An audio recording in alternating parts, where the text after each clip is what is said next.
Bonjour à tous et bienvenue dans cette nouvelle vidéo. Aujourd'hui nous plongeons dans l'un des mystères les plus fascinants du phénomène OVNI, les Men in Black, ou Hommes en Noir. Ces agents mystérieux sont connus pour leur rôle dans le silence des contactés et des témoins d'extraterrestres. Mais alors, qui sont-ils vraiment? Sont-ils des extraterrestres, des clones ou encore des agents gouvernementaux secrets? C'est ce que nous allons découvrir aujourd'hui. Alors n'oublie pas que tu peux t'abonner pour ne pas manquer les prochaines vidéos, et c'est parti.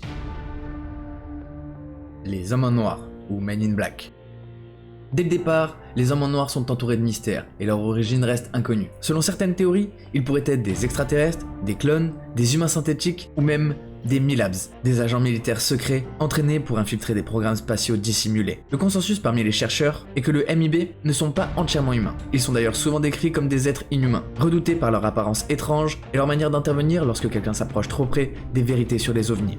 Leur origine exacte reste inconnue, mais leur rôle dans la dissimulation des activités extraterrestres sur Terre semble être constante dans toutes les théories. Les hommes en noir mesurent environ 6 pieds et abordent une teinte impeccable, parfois pâle ou cadavérique. Ils sont souvent décrits comme ayant les cheveux noirs, lissés en arrière. Toutefois, leurs yeux sont souvent également décrits comme soit noirs, soit d'un bleu intense, avec une expression dénuée d'émotion. Leurs mouvements sont rigides, presque robotiques, et lorsqu'ils marchent, ils le font souvent avec une synchronisation parfaite, comme une unité militaire. Comme vous l'imaginez, ils portent toujours des costumes noirs impeccables, une cravate noire, mais une chemise blanche, avec un fedora noir ou un chapeau sur la tête. La plupart d'entre eux porteraient même des lunettes de soleil sombres, dissimulant leurs yeux. Certains témoignages rapportent qu'ils parlent avec une voix mécanique ou déshumanisée, ce qui alimente encore plus les rumeurs, notamment celle selon laquelle il pourrait s'agir de clones ou d'entités synthétiques. Les hommes en noir ne semblent pas avoir de système de croyance personnel. Ils suivent des ordres stricts, ce qui suggère qu'ils sont contrôlés par des entités supérieures. Leur objectif principal semble être d'empêcher toute divulgation d'informations concernant les ovnis ou les contacts avec les extraterrestres. Ils sont donc souvent perçus comme des exécutants dénués de volonté, programmés pour exécuter leur mission sans aucun sens critique ou émotion. L'agenda cosmique des hommes en noir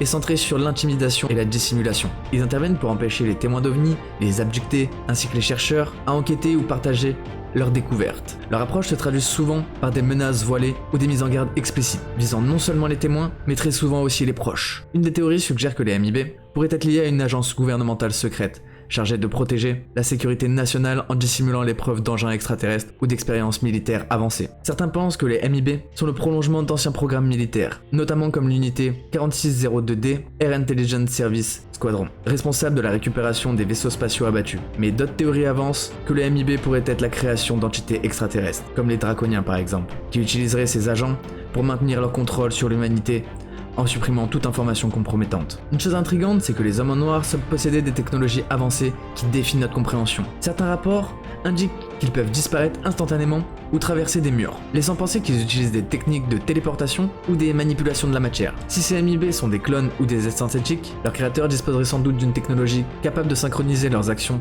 à distance, un peu comme si leurs pensées et leurs mouvements étaient contrôlés en temps réel par l'opérateur invisible. Un point à noter, c'est qu'on a également observé que certains MIB utilisent des dispositifs pour effacer la mémoire des témoins, une technologie qui semble déformer la réalité perçue par les victimes, un peu comme nous le voyons dans le film Men in Black. Mais c'est pas tout, car les hommes en noir possèdent apparemment des techniques télépathiques. Ils pourraient être liés à leur contrôleur à travers un réseau mental, ce qui permettrait à ces derniers de voir et même de parler à travers eux, transformant les MIB en véritables marionnettes conscientes. Certains témoignages suggèrent qu'ils sont capables d'implémenter des souvenirs écrans ou de manipuler les perceptions des témoins, et ce pour créer la confusion et la peur. Tous les témoins décrivent leur interaction comme déstabilisante, renforçant l'idée qu'ils opèrent sur une fréquence mentale différente de celle des humains ordinaires. Pour finir, les MIB semblent également posséder des capacités interdimensionnelles. Des théoriciens du paranormal ont observé que certains hommes en noir émettent des auras paranormales vertes ou noires fluo, ce qui leur laisse penser qu'ils existent à la frontière entre plusieurs réalités. Ces entités pourraient avoir la capacité de se déplacer non seulement dans l'espace, mais aussi dans le temps, ainsi qu'à travers des dimensions parallèles, apparaissant et disparaissant à volonté, principalement pour exécuter leur mission avant de retourner dans leur propre réalité. En conclusion, nous pouvons dire que les hommes en noir continuent d'être l'un des plus grands mystères de notre culture OVNI. Leur origine, leur intention et leur interaction restent toujours floues. Mais une chose est claire, ils sont là pour protéger des secrets. Mais alors, sont-ils des clones, des agents secrets ou encore des extraterrestres? Je vous laisse me dire vos théories en commentaire. Et si ça vous a plu, n'oubliez pas que vous pouvez liker et partager cette vidéo. En attendant, n'oubliez pas de vous abonner pour ne pas manquer les prochains épisodes. Nous on se retrouve dans une prochaine vidéo. C'était Kik on Fire. Peace out.